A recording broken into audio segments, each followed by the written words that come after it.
बोलो सियावर रामचंद्र की जय।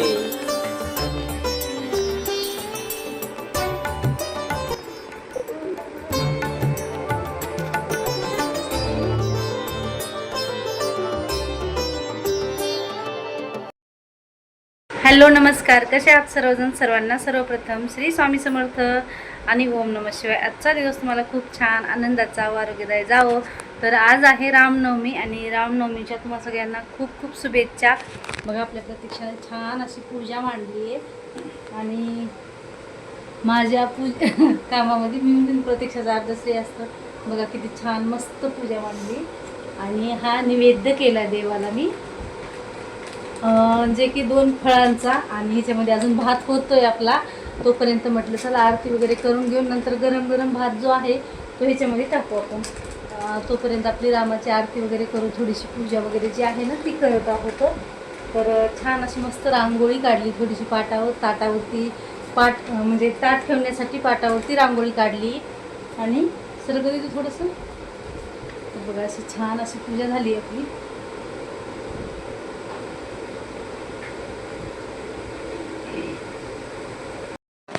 तर चला मी इथं तुम्हाला चपाती करण्याची पद्धत जी आहे तर त्या 4 पद्धती मी तुम्हाला दाखवणार आहे आणि तुम्हाला कुठली पद्धत आवडते ती मला नक्की तुम्ही कमेंट बॉक्समध्ये सांगा आणि कुठल्या पद्धतीची चपाती जास्त चांगली येते ती सुद्धा सांगा। तरी ती पहिली पद्धत जी आहे तर एक छोटा गोळा आणि एक मोठा गोळा घ्यायचा आहे। मोठा गोळा आपल्याला जसं आपण पुरण भरण्यासाठी करतो तसं आपल्याला करायचा आहे, गोल गोल वाटीसारखा करून घ्यायचा आहे आणि त्यामध्ये छोट्या गोळ्याने तेल आणि थोडंसं नकळत पीठ लावून घ्यायचं आहे। अगोदर तेलानं तो गोळा असा पूर्ण वाटी जी आहे ती पूर्ण भरून घ्यायची आहे, म्हणजे तो गोळा जो आहे तो फिरून घ्यायचा आहे आणि नंतर थोडंसं पीठ लावून घ्यायचं आहे। तर बघा ही त्या पद्धतीची केलेली चपाती आहे, तव्यावर टाकलेली। दुसरी जी पद्धत आहे ते एक गोळ्याचे 2 भाग करणे, ते छोटे छोटे करून त्याला आतल्या भागानं तेल आणि थोडंसं पीठ लावणे। नुसतं तेल लावलं तरीही चालतंय। तर बघा ही पहिल्या पद्धतीची जी चपाती आहे ना ती छान अशी फुगलेली आहे, थोडीशी एका साईडनं कुठेतरी फुटली ती म्हणून ती फुगत नाही आहे, पण व्यवस्थित छान झालेली आहे। आता ही दुसरी जी पद्धत आहे ना ती बघूया आपण कशी होती। तर मी थोड्याशा घाईमध्ये करते चपात्या, थोडंसं लक्ष देऊन बघा, पण व्यवस्थित स्टेप बाय स्टेप दाखवलेले आहेत। तर चपात्या तर सर्वच जण आपण करतो, पण आपल्याला कुठली पद्धत आवडती किंवा आपल्याला कुठली पद्धत सोपी जाती किंवा कुठल्या पद्धतीने चांगल्या येतात हे सुद्धा आपण थोडंसं हे करून बघूया। त्यासाठी मी ह्या दाखवलेल्या आहेत किंवा नवीन शिकणारे जे आहेत त्या काही थोड्याशा वेगळ्या पद्धतीने करतात, तर त्यासाठी म्हटलं चला आपण दाखवूया। तर कोणाला कुठली आवडते ते पण आपल्यालासुद्धा कळेल किंवा अजून एखादी सोपी पद्धत असेल तर आपल्यालासुद्धा कळेल, म्हणून मी हे दाखवलेलं आहे। तर ही 3 नंबरची जी स्टेप आहे ती थोडीशी 2 नंबरची स्टेप जी आहे ना ती थोडीशी चपाती जास्त फुगली नाही आहे माझ्याकडून, काय माहिती आपल्याला सवय नसते, प्रत्येक पद्धत हाताळण्याची आपल्याला सवय नसते, म्हणून आपल्याला ती पद्धत कधी कधी जमतसुद्धा नाही। असं ही चौथी जी पद्धत आहे ती घडीची चपाती आहे, जी मी डेली करते आणि ही सुद्धा जी मी मध्ये दाखवली ना तुम्हाला पूर्ण पोळी लाटून घ्यायची आहे का, बघा किती छान एकदम माझी बहीण करते बघा ही पद्धतीची चपाती आणि तिच्या चपातीला सगळेजण म्हणतात सुगरणीची चपाती तर खूप छान करते ती चपात्या। तर बघा छान झालेली आहे ती चपाती आणि अगदी काठोकाठ फुगलेली आहे, बघा तुम्ही बघू शकता एकदम काठोकाठ फुगलेली आहे। ज्यावेळेस आपण स्वयंपाक करतो आणि आपल्या स्वयंपाक ज्यावेळेस भाजीला चव येते किंवा चपाती अशी फुगते त्यावेळेस आपल्याला किती कुतूहल वाटतं ना।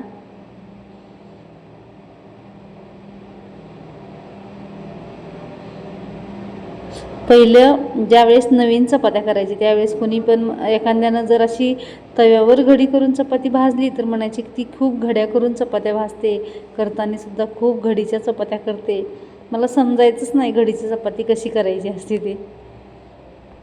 लग्न झालं त्यावेळेस माझ्या सासरी चपात्या जास्त व्हायच्या, जास्त म्हणजे डेली व्हायच्या आणि माहेरी मात्र चपात्या जास्त होत नव्हत्या। मग नंतर एक टाईम चपात्या व्हायच्या, संध्याकाळी चपात्या आणि सकाळी भाकरी असं व्हायचं। तर त्यासाठी मला जास्त भाकरीची सवय जास्त होती, चपातीची कमी होती। तर हे बघा, ही जी चपाती आहे ना 3 नंबरची, ती जास्त फुगलेली नाही आहे माझ्याकडून. मी 4 प्रकारच्या चपात्या करून दाखवलेल्या, 4ही चपात्या व्यवस्थित छान फुगलेल्या आहेत. फक्त एक प्रकारची जी नाही फुगलेली, जी की मी दोन्ही साईडनं हे केलं होतं, कणिक जी आहे ना त्याचे 2 भाग करून तिला तेल लावून मी हे करून घेतली होती ना, ती चपाती मात्र फुगलेली नाही आहे. बाकीच्या 4ही साईडच्या चपात्या ज्या आहेत त्या फुगलेल्या आहेत बघा. जो तवा आहे ना माझा, तव्याच्या दांडीचं जे वजन आहे ना ते एकाच साईडला पेलतं, त्यामुळे तवा व्यवस्थित बसत नाही, एकीकडून उचलला जातो. तर हा तवा चांगला आहे, क्वालिटीला खूप चांगला आहे, पण त्या दांडीच्या साईडनं उचलला जातो. त्याचं काय करावं ते समजतच नाही. कधी कधी त्याला मी वटकन लावते आणि कधी मात्र तसाच ठेवते. तर बघा, ही सुद्धा चपाती खूप छान फुगलेली आहे. असं माझ्या चपात्या वगैरे झालेल्या आहेत. मी प्रतीक्षा पूजा मांडेपर्यंत नैवेद्य तयार केलेला आहे.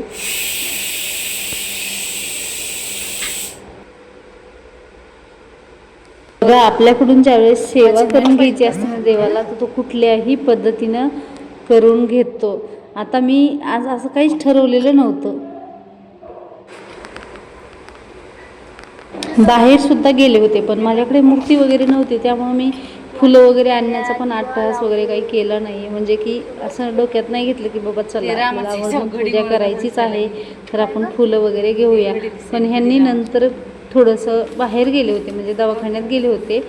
मग त्यांनी येताना विचारलं काही आणू का, तर म्हटलं आणा थोडेसे फुलं. तर नशिबानं त्यांनी फुलं पण खूप छान आणले होते. म्हणजे योगायोग असतो बघा प्रत्येक गोष्टीचा. ज्यावेळेस मी गुलाबाचं फुल त्यांना सांगते त्यावेळेस ते कधीच आणत नाहीत, आणतात तर मग कधीतरी एखाद्या वेळेस आणतात, दरवेळेस नाहीत आणत. कधी भेटतं कधी नाही भेटत असं पण होतं.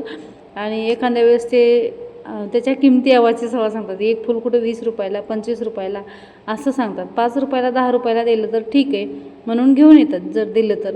पण ज्यावेळेस असं 20 25 30 रुपयापर्यंत ज्यावेळेस सांगतात ना त्यावेळेस मग नाही आणत आम्ही. तर असं होतं. पण आज त्यांनी 20 रुपयाच्या फुलामध्येच त्यांनी 4-5 गुलाबाचे फुलंसुद्धा दिले होते. म्हणजे आज गुलाबाचं फुल असल्या पूजा खरंच खूप छान वाटते, जास्त आकर्षक, म्हणजे एकदम साजरं संगीत झाल्यासारखे दिसते. तर प्रतीक्षाने त्याची मांडणीसुद्धा खूप छान केली होती. माझ्याकडे फोटो पण नव्हता. तर ज्यावेळेस आपल्याकडे आपण अयोध्याचे राम वनवासाला गेले, ज्यावेळेस आपल्याला पूजा करायला सांगितल्या होत्या सगळ्या 2 वर्षापूर्वी, त्यावेळेचा पेपर माझ्याकडे मी जपून ठेवलेला होता. कारण त्याच्यावर त्यावेळेची जाहिरातीमध्ये जी मूर्ती आलेली होती ना छापून, ती खूप छान पद्धतीची आलेली होती आणि मी ती सांभाळून ठेवली होती. म्हटलं चला असंच आपल्याला रामनवमीला कामा वगैरे येईल म्हणून. तर खरंच कुठलीही वस्तू कधी कामाला येईल सांगता येत नाही. जपून ठेवली तर खरंच कामाला येते. आणि खरंच खूप छान वाटलं ही पूजा.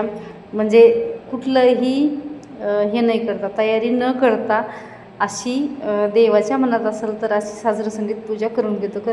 मला खूप छान वाटलं. आता एकदम ऐन वेळेला झालं तरीसुद्धा खूप भारी वाटलं. म्हणजे एकदम साजरं संगीत सगळं झालं, नैवेद्यसुद्धा तयार झाला. कारण मी ह्यांनी ज्यावेळेस फुलं आणायला गेले त्यावेळेस नैवेद्यसुद्धा नैवेद्य म्हणजे अर्धा स्वयंपाक झालेला होता. म्हटलं चला आता गोडाधोडाचा जरी नाही बनवला ना तरी उन्हाळा आहे, त्या निमित्तानं एकदम सात्विक आणि थंड देवालासुद्धा प्रसाद होईल म्हणून म्हटलं चला प्रसादसुद्धा हाच करते. तर चला अशा प्रकारे प्रसाद झाला, आरती झाली, छान पूजा झाली. तुम्ही कशी पूजा केली, तुमच्या इकडे रामनवमीला काय करतात? माझ्या बाबाच्या इथे रामनवमीला मस्त भजन करतात, प्रसाद वाटतात आणि कोणी कोणी पंगतसुद्धा करतात. तर असं मस्त एकदम नामजपाचं जास्त त्या दिवशी हे करतात, भजन पूजन करतात. तर असं माझी अशा साध्या प्रकारे पूजा वगैरे झालेली आहे. आणि आत्ता मी करणार आहे दोडक्याची भाजी. तर खूप दिवसाच्या नंतर दोडक्याची भाजी करत आहे. आणि मुलांनी खास करून येताना तो जास्त करून भाजीपाला नाही आणत, पण ह्यावेळेस त्याने दोडके आणले होते. म्हटलं चला मग याचीच भाजी करूया. सकाळचा टायमिंग होता तर भाजी करायला घेतलेली आहे. ही भाजी करता वेळेस पहिल्या आपल्याला दोडक्याच्या शिरा जी आहेत त्या काढून टाकायच्या आहेत. त्या काढताना मी तुमच्याशी शेअर नाही केलेल्या आहेत, पण ह्या शिरा जी आहेत ना त्या आपल्याला काढून टाकायच्या आहेत. त्याने भाजीची चव खूप छान येते ज्यावेळेस आपण शिरा काढून टाकतो. आणि दोडका जो आहे तो असा तेला मिठात आपल्याला परतून घ्यायचा आहे. तडका परतून घेतला व्यवस्थित तर लगेच आपल्याला काय करायचं आहे, आपण जे साहित्य काढून घेतलेलं आहे अगोदर ते टाकायचं आहे. जे की मी कांदा चिरून घेतलेला आहे आणि कांदा हा आपल्याला परतायला टाकायचा आहे. कांदा परतला की त्यामध्ये थोडासा नॉर्मल परतला की लगेच आपल्याला टमाटर टाकून घ्यायचं आहे. टमाटर कांदा दोन्ही परतून झालं की त्यामध्ये आपल्याला थोडंसं मीठ टाकायचं आहे, जेणेकरून टमाटर आपलं पटकन सॉफ्ट होऊन जाईल. ही घाई होती म्हणून मी वाटण वगैरे बनवलं नाही. एक तर सकाळची वेळ, दुसरी म्हणजे ह्यांना पण डबा पाहिजे होता 15-20 मिनटात आणि मला पण जायचं होतं.